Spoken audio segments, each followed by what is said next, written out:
Y estamos con el licenciado en psicología, Maximiliano Schneider, gentileza del Hospital Carrillo, que lo dejó venir hasta acá, así que a Mirna Korach un saludo muy grande, porque tienen mucho trabajo y más hoy en día. Gracias por estar, Maximiliano, muy amable. Por favor, gracias a ustedes, y bueno, celebro la posibilidad de que empiecen a dar mayor difusión y mayor espacios a profesionales en torno a la salud mental. ¿Es una epidemia la salud mental?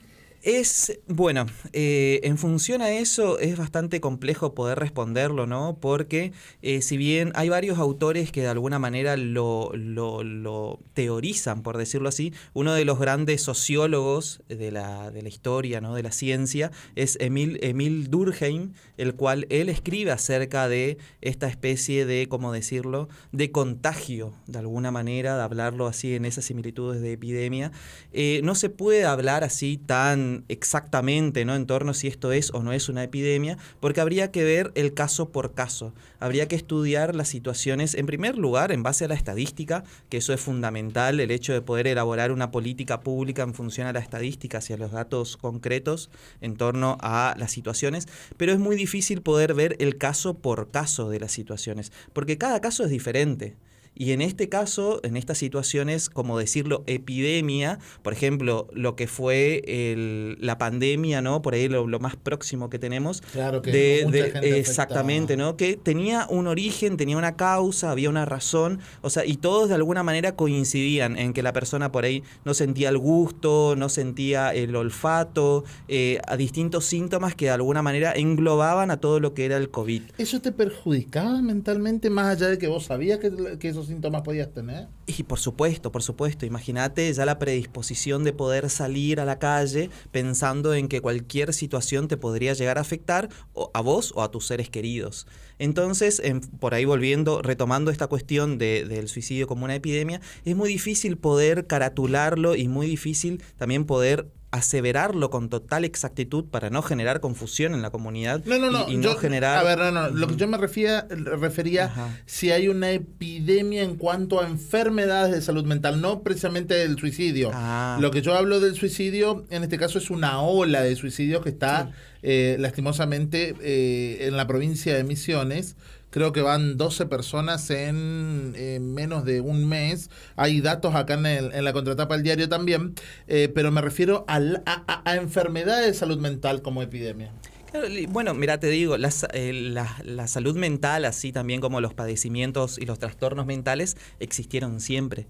Y siempre van a existir. Ajá. El tema es la importancia que tiene hoy en día en la agenda pública, por decirlo así, ya sea a partir desde la pandemia en adelante se marca un antes y un después en la agenda pública. Por ahí situaciones que anteriormente no daban mayor relevancia en torno a la salud mental, hoy en día sí. Hoy en día todos decimos, bueno, hoy es importante poder asistir al psicólogo, poder ir al psiquiatra, poder trabajar con los trabajadores sociales, poder ir a tener una entrevista con un enfermero, poder trabajar la interdisciplina en la salud mental.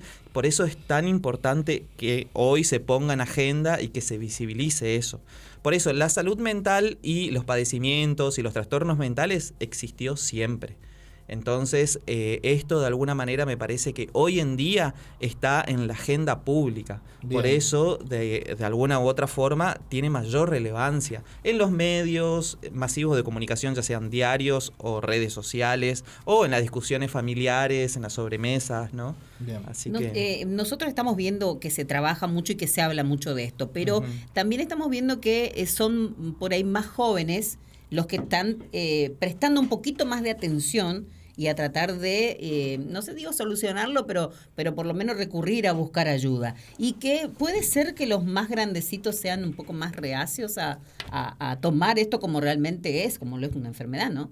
Claro, yo creo que son cuestiones históricas, ¿no? Cuestiones también estructuras, por ahí decirlo, de pensamiento o paradigmas, por decirlo así de alguna manera teórica y conceptual. Son generaciones que de alguna manera se van modificando, se van cambiando y van cambiando su manera de pensar. Entonces no podemos comparar por ahí la manera de pensar de la generación actual con la generación anterior, ¿no? Por ahí hoy en día la velocidad en la cual uno elabora una respuesta o intenta alienta a realizar algún tipo de acción, es con otro tiempo a diferencia de las personas, claro, ¿no? Mayores. Por ejemplo, hoy en día no podemos comparar, por ejemplo, la velocidad que tiene un niño en prestar atención a un profesor que está en la escuela escribiendo en un pizarrón con tiza, a lo que sería anteriormente. Hoy existiendo los celulares, existiendo las pantallas, existiendo un montón de avance tecnológico que cambia y de alguna manera repercute en el psiquismo del ser humano. Entonces es lógico que de alguna manera actualmente existen mayor información y al estar también con los avances tecnológicos, uno puede ver al influencer de turno, por decirlo así, ¿no? Hablando acerca de la importancia de la salud mental y puede ser que se identifique con eso y diga, che, tiene razón. Ya no hablan solo los influencers de lo bueno que es la vida, cómo hay que ganar millones. Están con temas mucho más puntuales. Actualmente y está bueno eso porque tienen llegada a su público. Por supuesto, hoy se animan por ahí a hablar de la importancia de la salud mental, hay muchos que hablan acerca del malestar que padecen, de haber transitado por un espacio de psicoterapia. Entonces, eso por ahí también se ve reflejado en la comunidad, cómo impacta de manera positiva. ¿Y eso está bueno? Es impresionantemente bueno, porque eso pone justamente en relevancia lo importante que es. ¿Está bueno que una Tini o que un Alejandro Sanz expongan en sus redes? Alejandro Sanz el año pasado, bueno, estoy pasando por una situación de depresión, claro, de ataques de pánico. Tini, ¿está bien que desnuden hacia la sociedad lo que les pasa? ¿No es perjudicial? Todo lo contrario, siempre y cuando habría que ver cómo se da en el contexto de la situación, ¿no? Porque es importantísimo poder hablar con información verdadera, información de fuentes confiables, ¿no? Pero es fundamental poder poner en relevancia la importancia de la salud mental y la importancia de poder asistir a un psicólogo, a un psiquiatra o a las distintas disciplinas que de alguna manera abordan la problemática. Porque anteriormente, históricamente, por decirlo así, la salud mental siempre fue un tabú. Siempre fue, ¿no? Es una cosa por ahí de los locos, el que va al psicólogo es porque está mal, es porque está loco. Entonces, por ahí a mí me quedó grabada la experiencia de una usuaria, ¿no? Con la cual trabajamos en el consultorio de una paciente, que me decía ella, porque en la sobremesa de los fines de semana por ahí a ella le cargaban con esta cuestión, ¿no? De que vos te vas al psicólogo porque está loca, y ella le respondía como que muy ágil, muy lúcida, ella le respondía, no, lo que no van al psicólogo están locos, decía claro. ella. Entonces ahí como que me cambió el paradigma, ¿no? Con esta situación en la que ella por ahí me transmitió y que es así justamente. Así. Hoy en día escucho mucho otra frase también, que en algún grupo donde hay alguien que está un poco con alguna tensión o algo, la frase le dice, bueno, ¿sabes qué? Si tenés algún problema, déjalo para tratarlo con tu psicólogo mejor. Y como este tipo de cuestiones así, ¿es bueno que salgan o que surjan en lo cotidiano? Y claro, está buena tu pregunta, porque hay muchas situaciones que los mismos pacientes, ¿no? Los usuarios por ahí, yo voy a mencionar paciente y usuario por la cuestión de la ley de la salud mental, ¿no? Que solicita por ahí que no se le llame más paciente y se solicita, ¿no? Que se llamen a usuarios, claro. O sea, lo correcto sería eso, usuario. Exactamente, usuario del servicio de salud mental o usuario de servicio. Y por una cuestión conceptual, teórica, de cómo se le designa a un sujeto, o sea, cómo es el título que se le pone a la persona en sí. Es un usuario del servicio que va y que viene y no por eso va a ser siempre un paciente. Bien. Entonces, en función a tu pregunta, por ahí es importante sí tener ciertos recaudos de qué hablar y dónde hablar. Porque no es lo mismo hablar sobre una situación compleja de la salud mental en una sobremesa donde estamos compartiendo una situación distendida. Muchos lo utilizan como ofensa también. Sí. Entonces, tenés que ir a ordenar tus... Sí. Claro, por eso siempre había que ver el contexto y de dónde viene. Porque muchas veces pasa de que el psicólogo no te va a dar una respuesta de amigo, no te va a dar una respuesta pensando por ahí en una situación de si te conviene o no te conviene. Va a tratar de ser un poquito más objetivo. Y por ahí una charla de amigos, de amigas, de una sobremesa, puede ser que esté muy sesgado por lo que sería el sentido común. Entonces, si está muy sesgado por el sentido común, yo te digo lo que funciona a mí me parece. Y no es que está fundando un argumento en cuestiones teóricas, en cuestiones científicas. ¿Muchos confunden al psicólogo y lo utilizan como un amigo? Mirá, Eso ya lo desarrollaba Freud en cuestiones de la transferencia. La transferencia es el vínculo por ahí que se genera entre el paciente y el profesional. Y en función a ese vínculo que se da, esto también salió muy fue bastante mediático, ¿no? Con lo que no recuerdo bien cómo era el apellido de este psicólogo, que es rosarino, que tuvo varias complicaciones legales con respecto a esto y que se sigue debatiendo sobre la relación que mantiene el profesional con su paciente. Creo que el doctor Chinaski o algo así, creo que fue, no recuerdo bien el apellido de este señor. La cuestión es que esa relación de poder que se establece entre un paciente y un profesional, que es de alguna manera una cuestión jerárquica que se establece, ¿no? En el lugar del saber y en el lugar que no sabe, por decirlo así, entre comillas, ¿no? Porque el paciente es el que realmente sabe, el que realmente conoce, ¿no? Sobre lo que le pasa. Entonces, en ese vínculo, en esa relación, se pueden llegar a confundir estas situaciones por parte del usuario, ¿no? Nosotros como profesionales y en función a nuestra ética, en función a nuestro código de ética del ejercicio profesional, nosotros tenemos que establecer un encuadre terapéutico y poder mantener una distancia terapéutica, por decirlo así, con el paciente. Bien. Nosotros no podemos salir a un bar con un paciente, claro, o no podemos tener una relación de amistad, porque de alguna u otra manera va a estar sesgada todo tipo de intervención que se realice. Vamos a meternos de lleno al tema. Con él podemos hablar de un montón de cosas. Te vamos a comprometer a invitarte de nuevo. Gracias. Así que la depresión, sí, las primeras alertas y cómo prevenimos. ¿Cómo yo sé que tengo a alguien enfrente que está, con los primeros síntomas de depresión? Y cómo yo sé también cuándo estoy sintiendo o estoy palpando los primeros síntomas de depresión. Bien. Dos ejemplos. Sí, bueno, es una pregunta bastante amplia y yo por ahí trato de por ahí bajarlo un poquito a tierra, ¿no? Bien, porque genial. Para que nos puedan entender la persona que está del otro lado, sí, ¿no?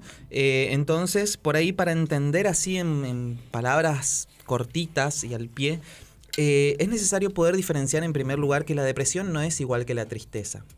La depresión no es tristeza. ¿Sí? La tristeza es una emoción que de alguna manera tiene un tiempo de inicio, de elaboración y de fin.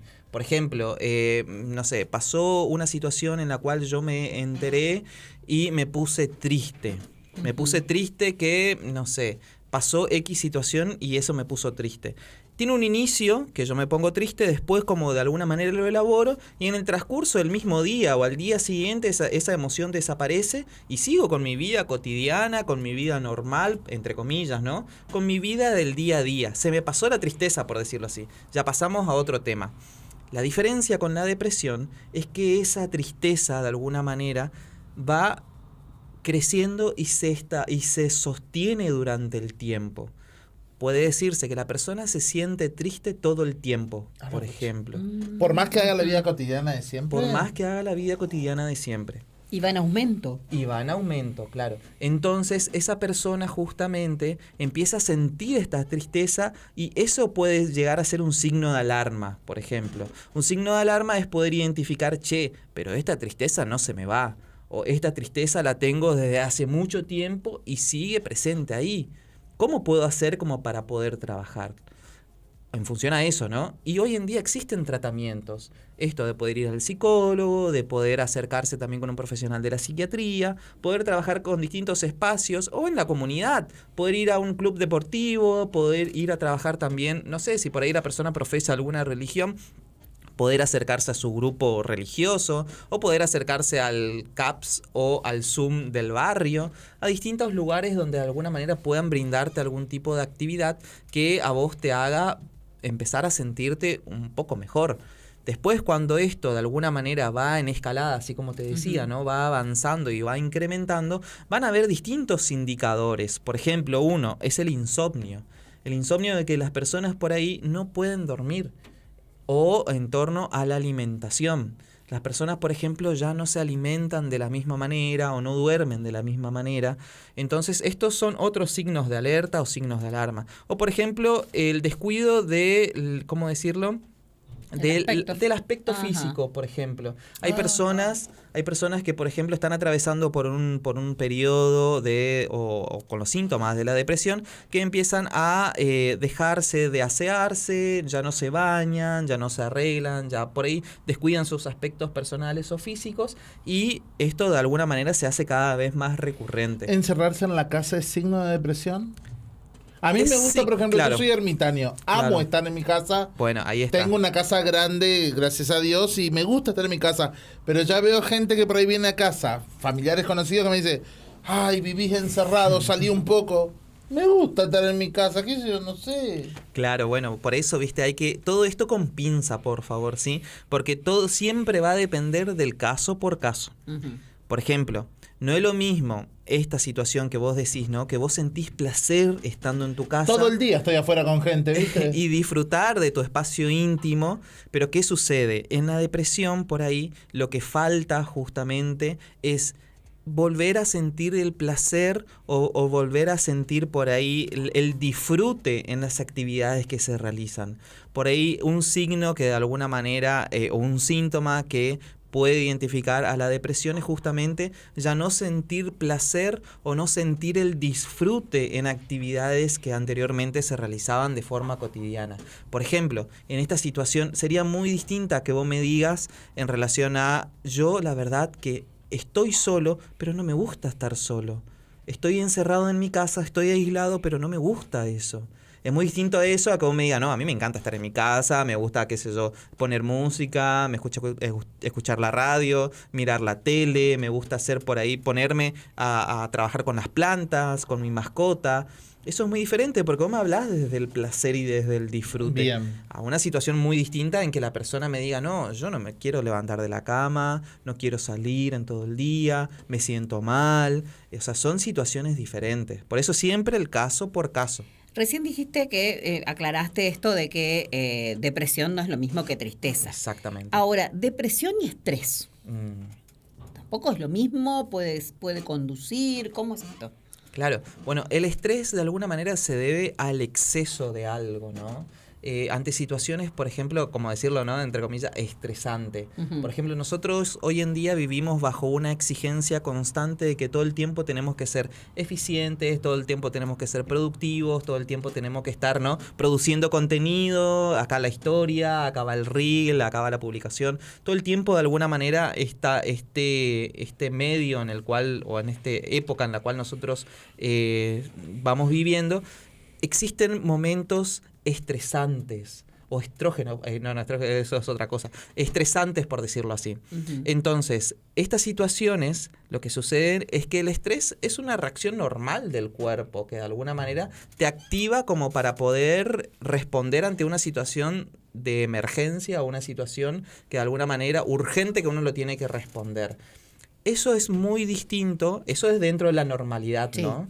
Por decirlo así, que es igual como la tristeza, que es una emoción que de alguna manera la sentimos, entre comillas, de manera normal.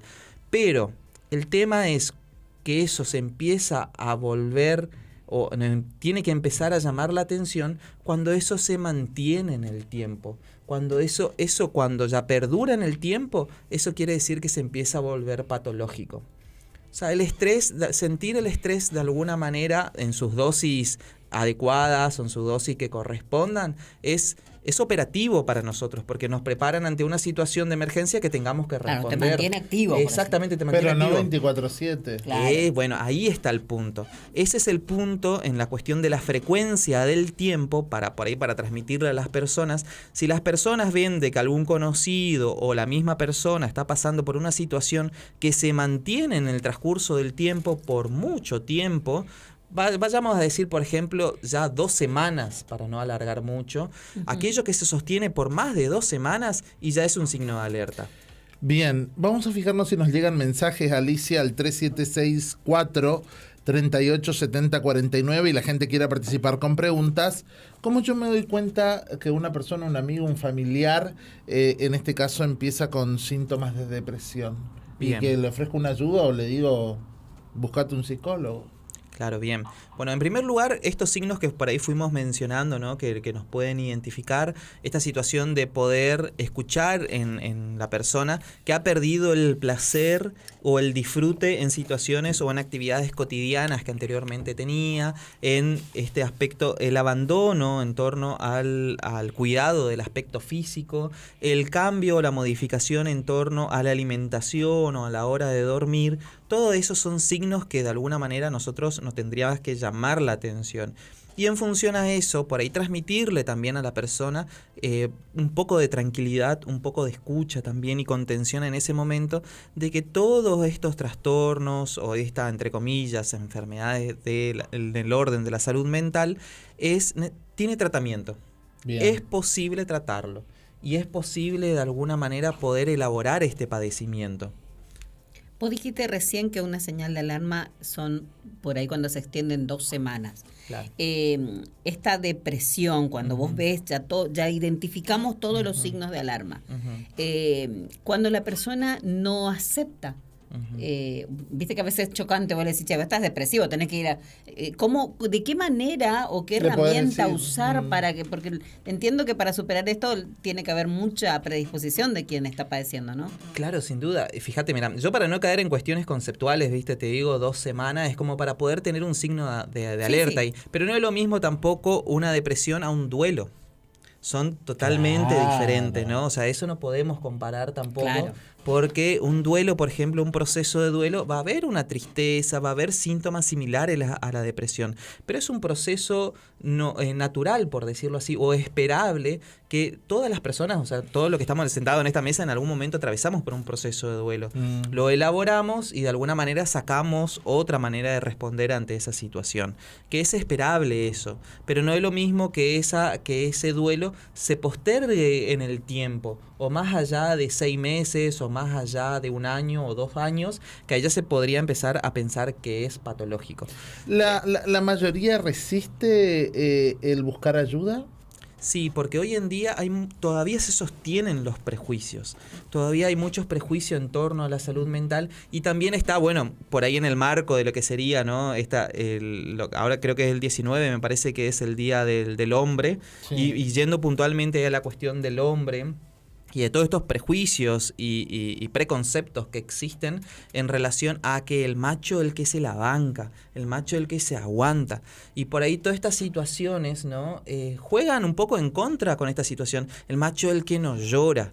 ¿Viste? Todas estas situaciones que de alguna manera van alimentando y van generando más prejuicios. Pero esos prejuicios sean más de la gente grande, o yo creo que la juventud quizás diga, sí, necesito ayuda hoy o no.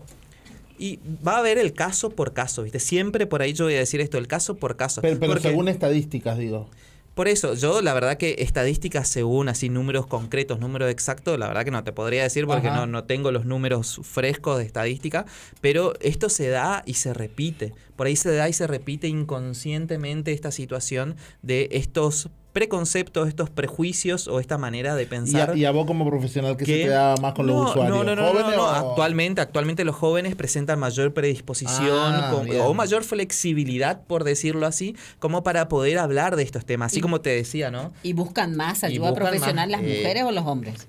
Y eso va a depender, ¿viste? Va a depender porque siempre... según el caso por caso, ¿viste? Yo la verdad que no te puedo decir con ciencia cierta pero de que hay más varones o hay más mujeres, ¿viste? Pero en sí la idea es que ambos puedan acudir y pedir ayuda. Y por ahí respondiendo a tu pregunta puntual, ¿qué hacer ante esas situaciones, no? Entonces, en primer lugar, poder escuchar sin juzgar.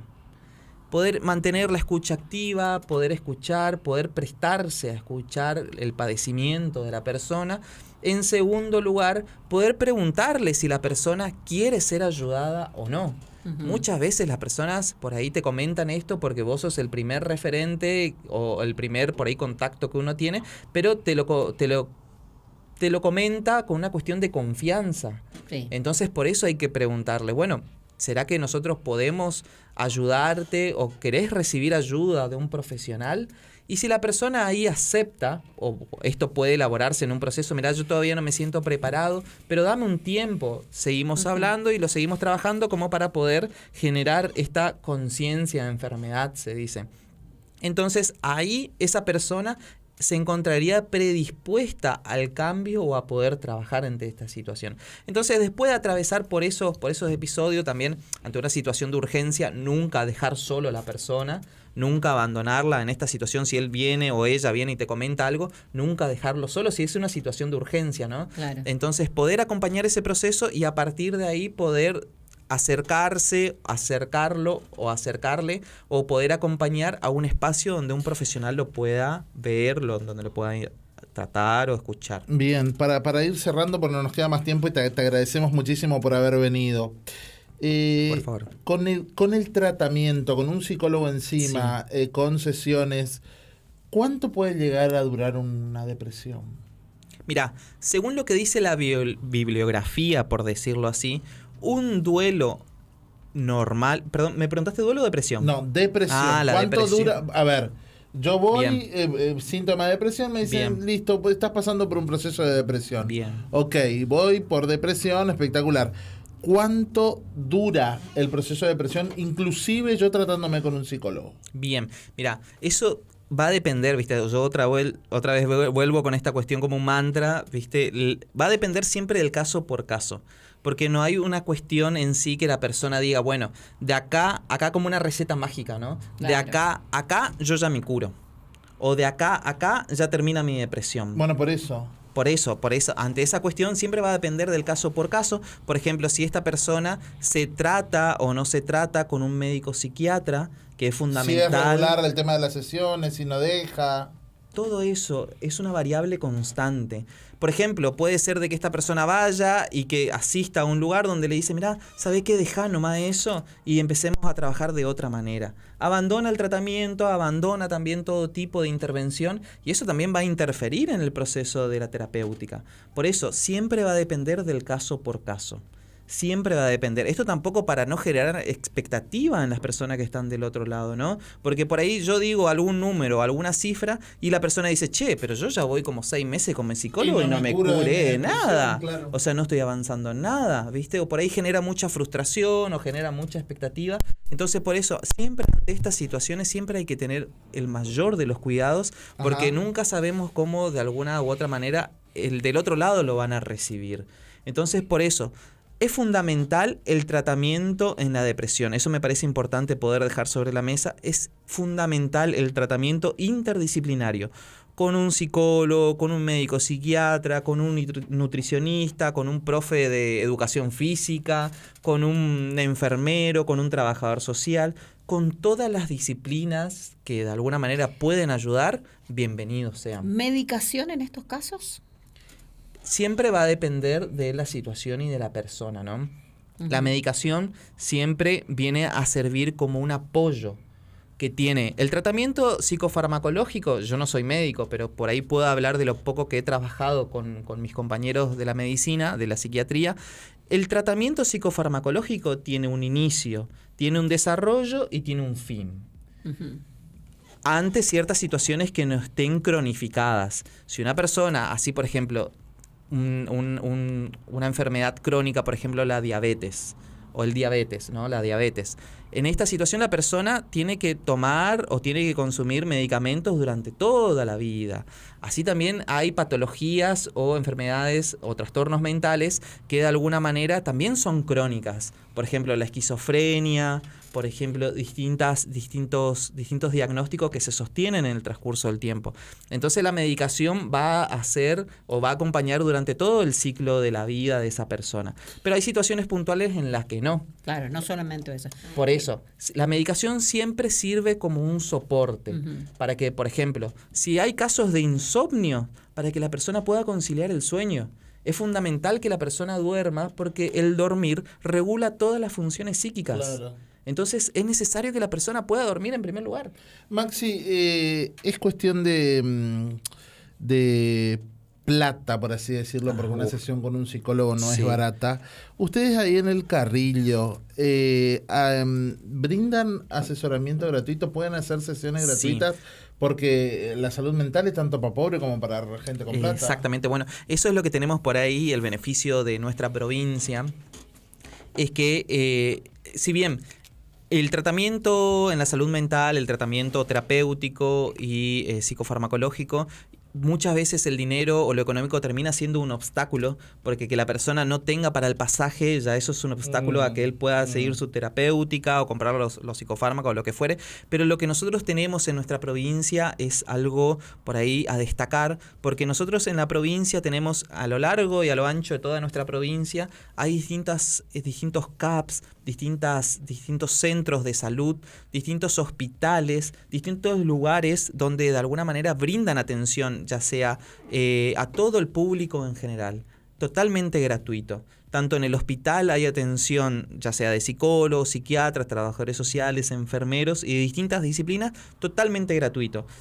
También hay CAPS dentro de la ciudad de Posadas, hay CAPS en toda la provincia que tienen equipos psicosociales de salud mental.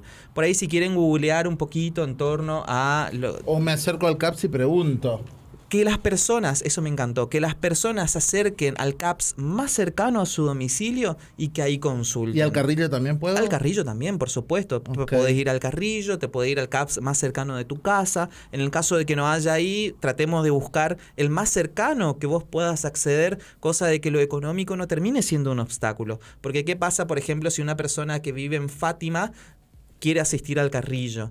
O de alguna manera se entera a través de este medio, viviendo en Fátima, en barrio Fátima, que queda, ¿no?, en Garupá, se entera de que en el Carrillo hay psicólogo o psiquiatra. Y bueno, yo me voy al Carrillo, dice. Pero por ahí no está cayendo en la cuenta que en el hospital de Fátima hay equipo de salud mental. Conseguir. Maxi, te agradecemos muchísimo. Por favor. No tengo más tiempo y te vamos a volver a invitar nuevamente. Encantado.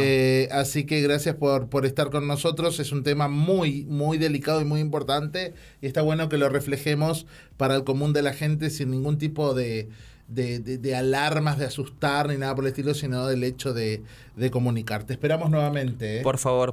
Bueno, y todos y todas son bienvenidos y bienvenidas entonces en el Hospital Dr. Ramón Carrillo. Acérquense, me parece importantísimo poder hablar de salud mental, y a todas aquellas personas que están atravesando un padecimiento, está la guardia de salud mental las 24 horas. Si me permiten también puedo llamar puedo comentar los números de atención gratuita ante situaciones de emergencia, que una persona esté atravesando por una situación de emergencia donde esté corriendo en riesgo la vida de una persona o de otro, puede, ante una situación ya sea de suicidio o cualquier situación de emergencia, puede comunicarse al 911. ¿Sí? El 911 va a acudir para ayudar. Aquellas personas que por ahí quieran recibir una atención por emergencia o en la situación de urgencia en salud mental, se pueden acercar a la Guardia Unificada de Salud Mental del Hospital Dr. Ramón Carrillo, del Centro de Prevención y Asistencia de las Adicciones, que está en Avenida 40, 7350.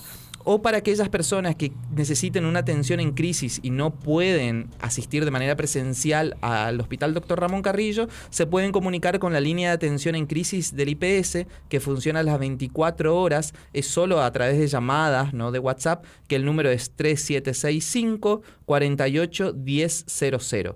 O si no, en todos los hospitales de la provincia, o el más cercano al domicilio. Seas o no seas afiliado al IPS, podés llamar a ese número. Así es. Yo te voy a estar compartiendo entonces, después si ustedes quieren socializarlo también. Obvio. Así esta información llega a todo lo que tienen que llegar. Te esperamos nuevamente. Por favor, Emilio. Saludos a Mirna Korach. Saludos.